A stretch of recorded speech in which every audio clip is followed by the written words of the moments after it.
What's up, everybody? Welcome back to another episode of She, Her, They. I'm your host, Lauren, but everyone calls me Kittens. This week, I'm really excited to have my friend Syd as my guest. You might know her from Odd Future, her amazing band, The Internet, or just her own incredible solo projects. She's a super talented singer, songwriter, producer, and honestly, one of the sweetest, most chill people I know. So I'm really, really excited to have her, especially because she doesn't really talk about this kind of stuff in interviews very often. So I'm just very grateful. We're going to get into where she gets her musical inspiration from, how to give yourself freedom to explore your identity and interests, and how she came to terms with who she is as a queer woman and as an artist. Just a reminder that since language around identity is very nuanced and ever-evolving, some terms here may become outdated. This is meant to be a safe and inclusive space, so I'm going to do my best to constantly learn and stay on top of changes.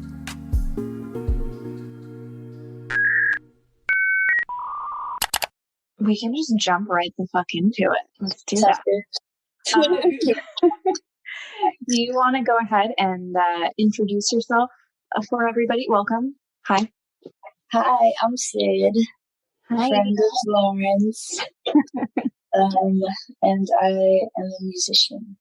Yes, you are. Sure, everybody already knows, but Syd is from The Internet and also has a project and sings and fucking talented songwriter, all that, beat maker, producer, blah, blah, blah. Thank you. Etc. It's always so funny, like, doing these things. I'm, like, talking to my friends, but I'm, like, having, like, official, interview vibes, but yeah. I get it. I'm so excited to have you because, I feel like out of so many of the, out of so many of the people that, are on, like, all these playlists and like people know are like of a certain lifestyle, like you've just been consistently one of the most loved and celebrated people in the community, and your music really transcends like every circle of like people, so I'm really happy to have you. And yeah, of course I had to, the whole reason we're here is because I have this playlist. It's called She, Her, They, and it features all LGBTQ plus non-binary femme women identified, and I just wanted to have a nice little place where people could discover artists that are maybe of the same identity as them, and listen to some of their favorites and get to know them a little better as people and as artists. Yeah. Here we are. Yeah. That's awesome. I think they need light shed. We all need light shed on us because there are so many boxes that we're kind of excluded from by default.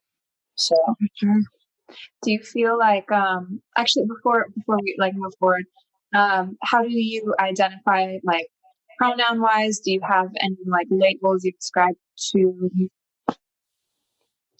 I guess she, her. I'm still learning about the pronouns and stuff, but I've always identified as a female. Cool. So do you feel like, you've been making music for a really, really long time, but for anyone who doesn't know, can you just give a little background on like how you got started with making music? I got started making music kind of on accident. I grew up playing like instruments and taking lessons and stuff, but in high school my dad got this laptop for school, but it happened to be like a MacBook Pro and it had GarageBand on it, and I was just like, whoa, this is cool. Mm-hmm. And I just started messing around with it, and then next thing you know, I was trying to build a studio and record all these local artists and stuff, and it actually kind of picked up. I started recording Odd Future, all the members of Odd Future, and then we started to gain some attention, and through them I got my first record deal. And with that, I started a band with my best friend Matt, who's also a member of Odd Future, known as The Internet. That's our band. And yeah, now I'm here. Do you feel like you had a kind of moment like where you came to terms with wanting to go the route of having a career in music in a similar way to like when we come out, like we have to kind of face what we want to present to the world as who we are and like what path we're going to go down in our love lives and lifestyle and all that. So did you have a similar kind of moment where you had to be like, this is what I want to do? And did you have trouble, not necessarily trouble, but like, did you have to have a creative and artistic coming out? It was similar, actually. It was similar to my coming out experience, and that growing up, me and everybody around me thought that I'd end up playing basketball professionally. Oh, wow. And so in high school, when I stopped kind of playing basketball, I kind of, it was kind of falling out of love with that, and then also falling in love with music in a different way. I'd always loved music, but I got that laptop and I was able to make it. I didn't have to think about how it was made anymore. It was kind of just like open my eyes to that. And so, yeah, there was kind of a somewhat pivotal moment when I quit playing basketball, and I was like totally okay with it because I had music. Mm-hmm. Whereas if I hadn't thought about doing music as a career, quitting basketball would have been like, okay, now what? Right. So like my coming out experience was kind of similar. I found myself attracted to girls in high school, and it was kind of a moment where I was like, is this what it is? Like, is this what it's gonna be? Like, and I had to spend a little bit of time with that, with wondering if that was a phase, wondering if it tied into some of my earlier childhood crushes, all of that. And then one day I was just like, yep, that's what it is. Okay, cool. Whatever. Was your family cool with like both of your coming outs, like with the artistic pursuits and the loved ones? Were they cool? Yeah. I was lucky in that. My parents, when I was playing basketball, they were super supportive. They had signed me up and put me in all these basketball programs and camps and teams and stuff. And same with music. As a kid, I told them I wanted to play piano. They signed me up for piano lessons. I wanted to play drums. They signed me up for drum lessons. So they were down to support whatever. And when I came out, they didn't really care about it that much. You know, it took a while for my mom to get used to like how I wanted to dress once I got comfortable with wanting to dress that way. But other than that, they were very supportive. That's awesome. Yeah, I think that's such a thing where moms are like, they really hold on to that idea of their little girl. Yeah, like, it makes sense. Yeah, I get it. We're kind of like little dolls to them in some ways. Like, wait, but no.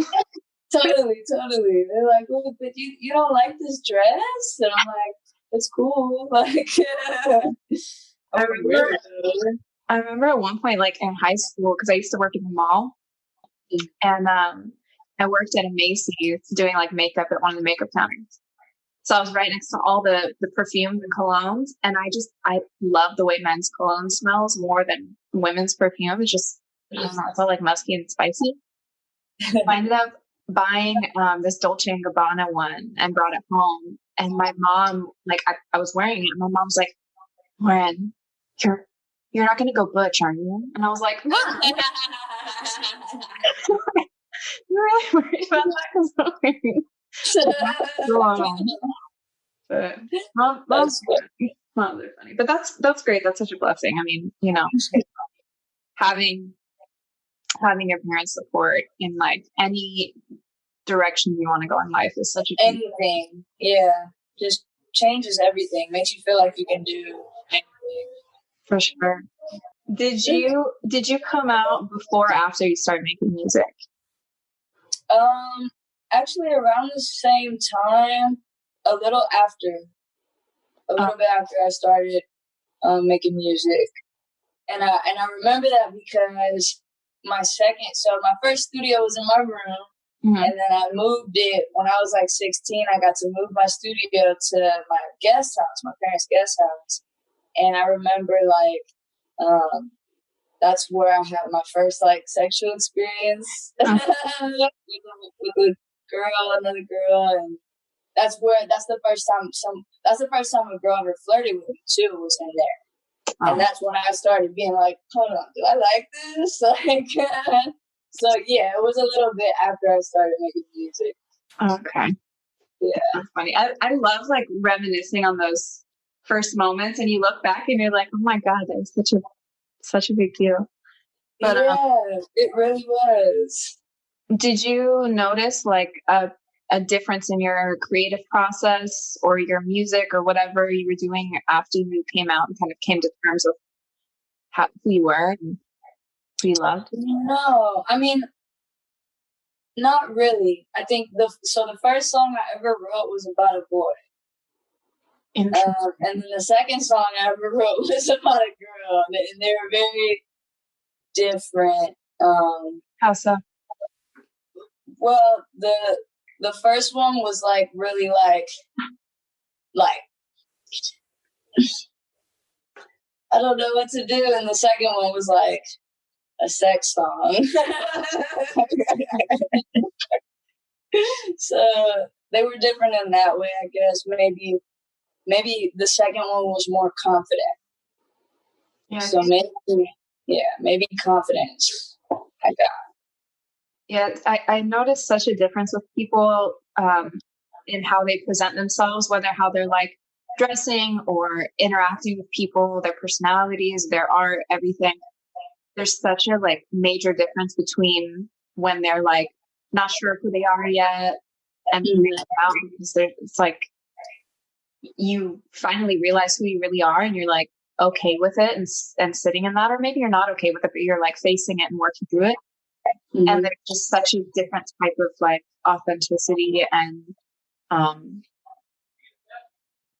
don't know, like chillness in knowing who you are, and it really translates. I feel like people are louder sometimes, or they dress more outgoing, or they dress like more, and they cut their hair some crazy way, and they're just like, this is me.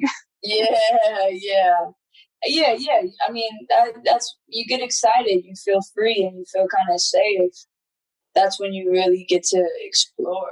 That's when you really get to experiment. Mm-hmm. Yeah.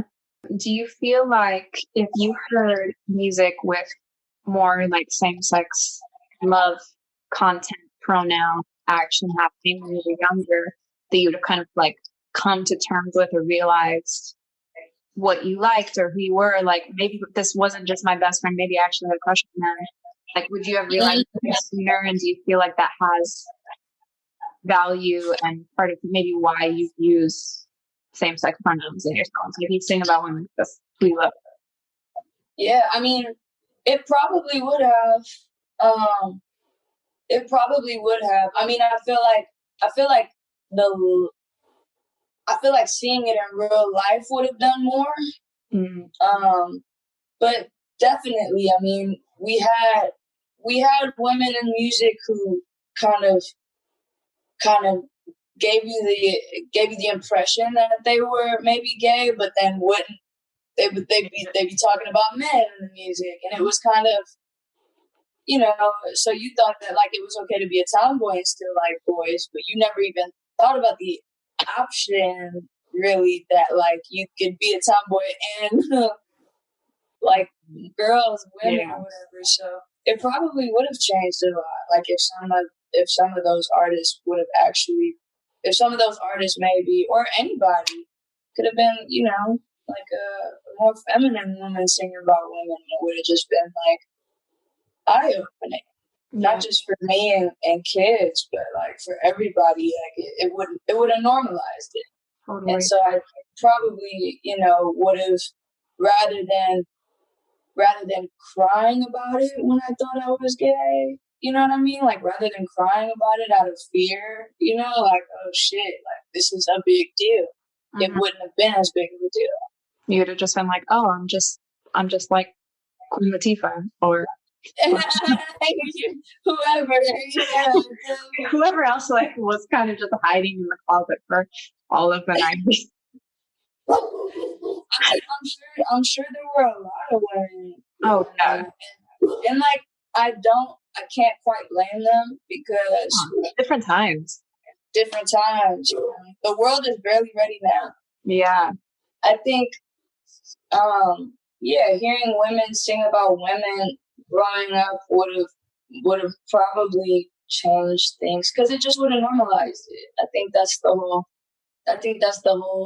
the goal right now anyways, to just kind of normalize it so that it's not that big of a deal. Yeah. You're not coming out crying because it's so crazy and nobody talks about it. Like it could just be a regular thing. Right. It's really interesting right now because I feel like there's so many like queer women and it's so dope to see because there's like way less barriers to entry and much more support in the community. And so many of them, I feel like before music could have been, or for like LGBT artists, it could have been kind of seen as a gimmick to come out and be gay. And then all your music had to be about being gay. And it's like, there's so many now that are just writing their music and it just happens to be about, you know, gay shit because that's just what their life is about. And it's nice to see so much more representation of like people from all different walks of life, all over the world, all different like races, classes, gender, socioeconomic statuses, like everyone just making music and representing so many different groups and helping them normalize shit. It's a beautiful time. Do you feel pressure to create art that sounds or looks a certain way? And how do you fight that pressure? And that could be from like, you know, management label side or from yourself, just like reflecting the world, thinking you need to do things a certain way. Thankfully, no, I don't get too much pressure from management, label, or anybody. If anything, I put more pressure on myself to just get the work done. And then sometimes if I'm really, really into something, like really into some new music that inspires me a lot, then every so often I'll find myself like trying to, I guess that's the little bit of the pressure is trying to sound like your influences sometimes. Mm-hmm. Or not necessarily trying to sound like them, but trying to be able to do this thing that they do sometimes on this song because that would be tight. You know what I mean? So every so often, you know, I'll pressure myself to kind of sing in a way that I don't really sing naturally. But other than that, like I'm very, very lucky to have always had a lot of creative control. So the pressure, I kind of just, you know, as long as it comes out sounding good. Yeah. Who are some of your like biggest influences that you pull from or try to sound like sometimes? Stevie Wonder, D'Angelo, Brandy. Just depends on the day and the song, I guess. Sometimes I'll be like, ooh, like a Brandy type run would be crazy right here. Can I do it though? I don't know. And then I just drive myself crazy trying to do it. Stuff like that. Yeah.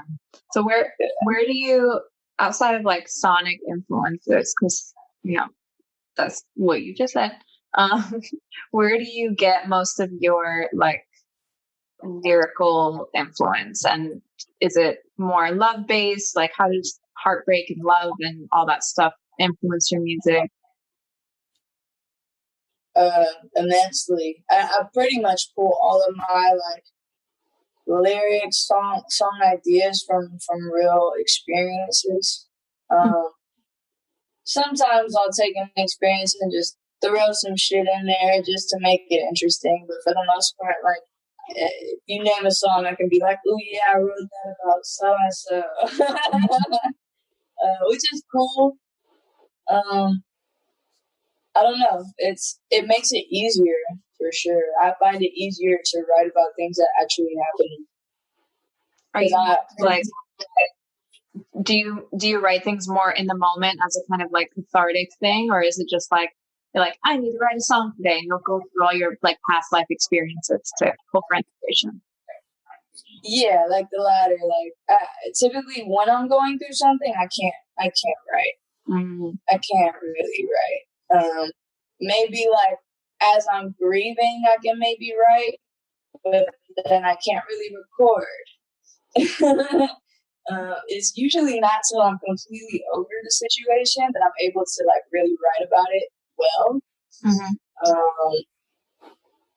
I don't know, especially because then I can throw some optimism in the bridge or something. You know what I mean? Where like you can make the whole first two verses in hook just real sad, but on the bridge you can be like, but but I know I'm gonna be all right. It's like because you know that now.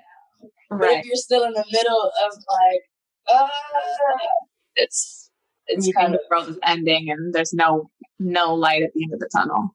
No hope inside. Do you feel free to like, I guess, just be yourself when it comes to music or how you present in the world, your identity? And do you have any major insecurities that you kind of grapple with? And if so, how do you handle those? Any little like techniques? I mean, I feel pretty comfortable to be myself. As far as insecurities go, maybe I don't know. I think over the past couple years, I've become a lot more aware that I'm gay. You know, and just in the fact that that's how some people see me. You know what I mean? Like, whereas like I go about my life, like I don't really treat my sexual orientation as a lifestyle. Right. And so I don't think about it that often. I don't consider myself a lesbian artist or a gay artist, but there are people who do. And so it's just part of who you are, like, but it's not your main identifier. Yeah, exactly. Like that's just a preference, and it could change. Like sexuality is fluid. Like one day I could want to date men, and my fans will probably be like, "What?" But but like, I feel pretty free. And I feel like that's a blessing. I didn't always feel that way, mm-hmm. So I'm glad to feel that way now. Do you feel like there's any things that happen in your life or moments or like things you've learned to do to manage those times when you didn't feel comfortable in your skin or free to just be yourself?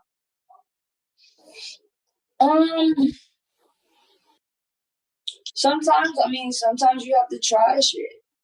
Like one of my biggest insecurities, outside of just my like awareness of how I fit into the world, it was just like something basic like my skin. Like I struggled with my acne for a super long time, and that was one of those things where like you can accept it, but you can also try to be fixing it at the same time. Mm-hmm. If that's what you want to do. Like if you feel like I'm not meant to have acne, like there are things you can kind of do to change whatever you're not feeling with, and even with identity, like I think we've all tried on a few different types of hats, just trying to find what we fit in the most, what makes us the most comfortable, and what feels more like us. And there are going to be things that felt like you at that time, but I still settled back into these flannels,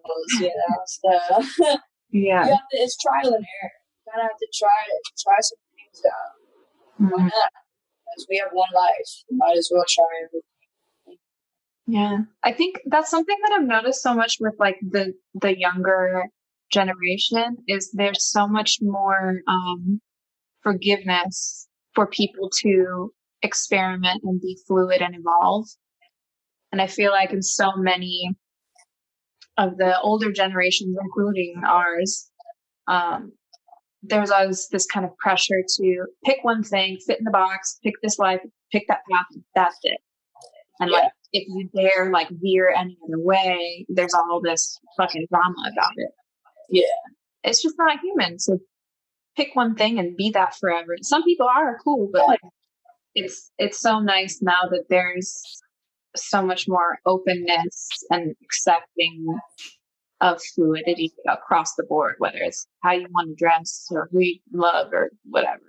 Totally. I mean, I think social media helps with that because we're exposed to so many different kinds of people online, and the exposure makes things less scary or less strange or less weird or less abnormal. It normalizes all of this stuff.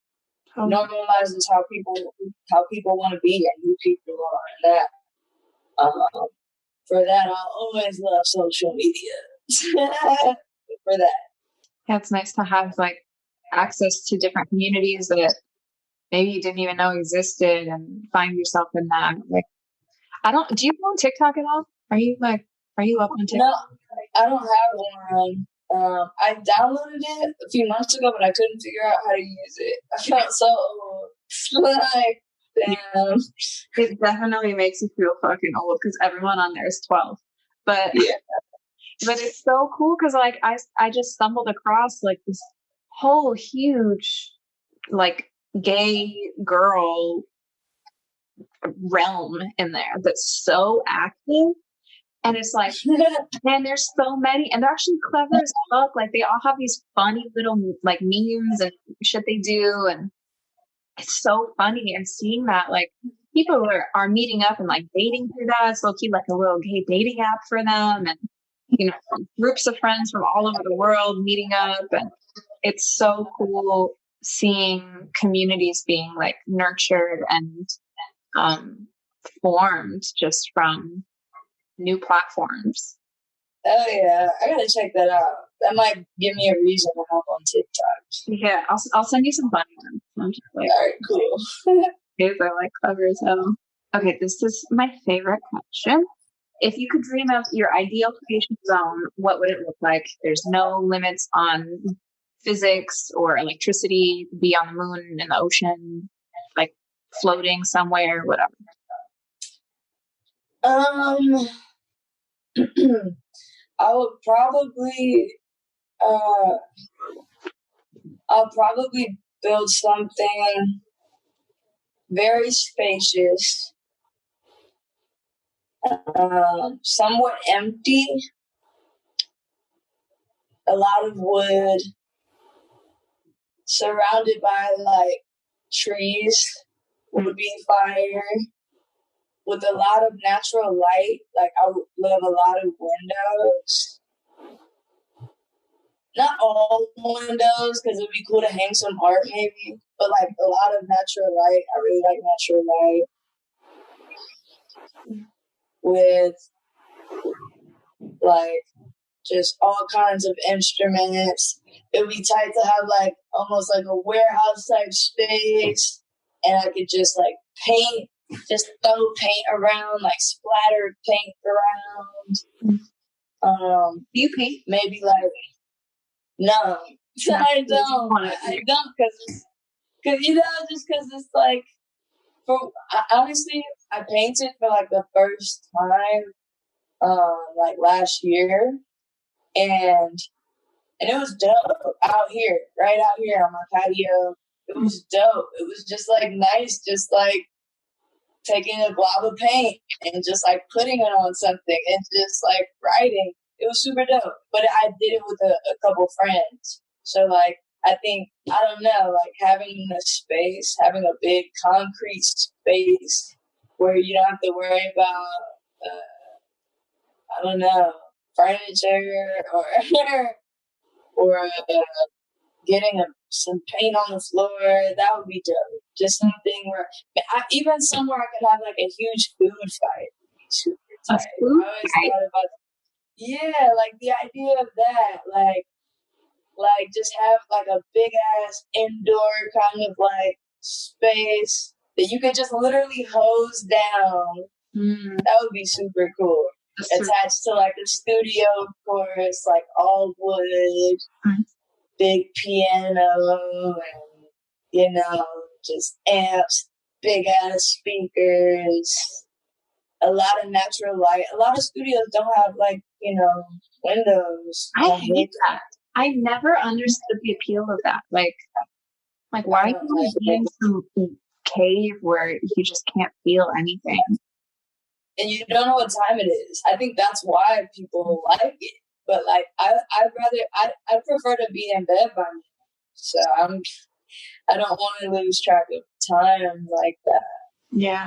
Do you remember your first same-sex crush?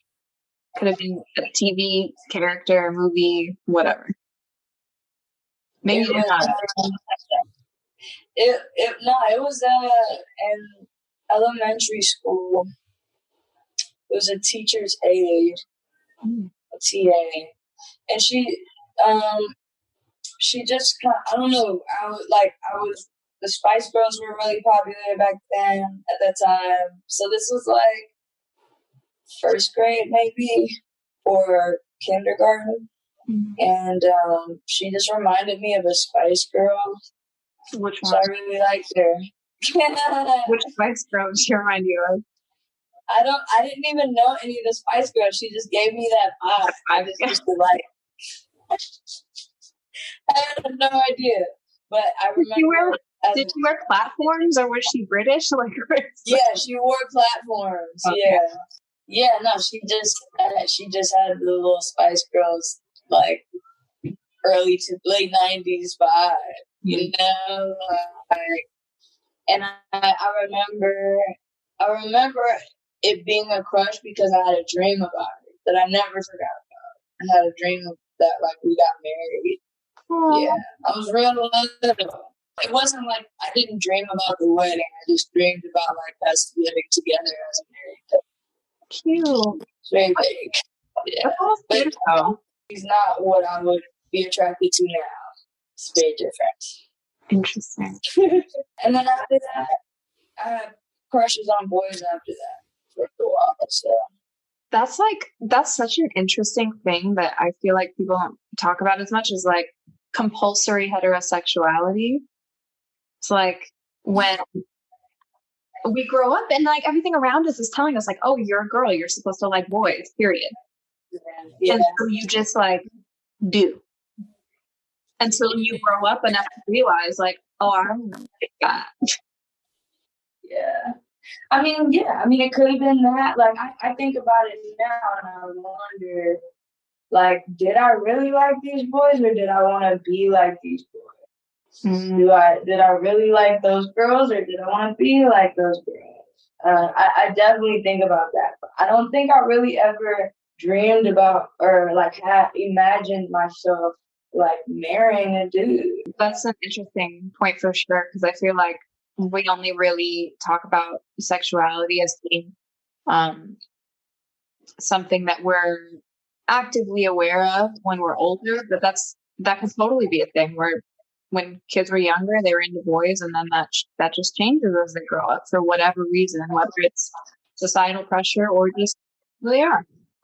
Yeah. Yeah, and I feel like if everybody just I feel like if the world were able to just kind of see the fluidity of it as being normal and okay, then we wouldn't feel the need to like stay true to your sexual orientation forever. Like I'm a lesbian now, but like I don't doubt that I could be straight one day or be bisexual one day. And when you're okay with that, I don't know, it's dope. You know, it's freeing. Because it's like you're being who you are because that's just true to who you are in that moment, and that doesn't have to be. You don't have to make a commitment to your identity for like your entire lifetime. It's just silly. Totally. Oh yeah. Yeah, I feel like there's so many like there's not a lot of women this happens to, but I think I've seen this a lot where there's women who had been with women for a really long time and then they end up with a dude and everyone just like turns against them. Like, oh my God, you're a traitor. Like, yeah. Or like, what? So were you not a lesbian? It's like, I could have totally been a lesbian for those years. Like, there's nothing wrong with that. I think it sucks because we come up in a society where you're supposed to find someone and be with that person forever. If you change your sexual orientation, then you can't be, you know, like then what does that mean for that relationship? You know, so I think that's where it gets tricky. Yeah.